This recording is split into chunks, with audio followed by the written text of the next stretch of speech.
கனகமாச்சத்திரத்திலிருந்து ஒரு 7 கிலோமீட்டர் தொலைவில் அருங்குளம் கூட்ரோட்டிலிருந்து குன்னத்தூர் என்கிற ஊரில் மலை மேலே திருமண கல்யாண வெங்கடேச பெருமாள் ஸ்ரீதேவி பூதேவியுடன் எழுந்தருளிருக்கிறார். அந்த பெருமாளுக்கு வருடம் தை மாதம் 3வது சனிக்கிழமை திருமஞ்சனம்.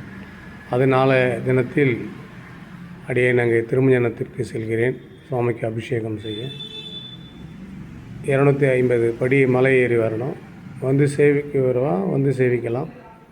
காலை 10:30 மணி 11 மணிக்கு மேல் திருமஞ்சனம் நடைபெற்று 12:30 மணிக்கு ஆரத்தி அன்னதானங்களும் வழங்கப்படும். மிகவும் விசேஷமான பெருமாள். அருகில் உள்ளவரோ வெளியிலேருந்து வருபவர்களும் வந்து சேவிக்கும்படி கேட்டுக்கொள்கிறோம். சர்வே ஜனா சுகினோ பவந்து.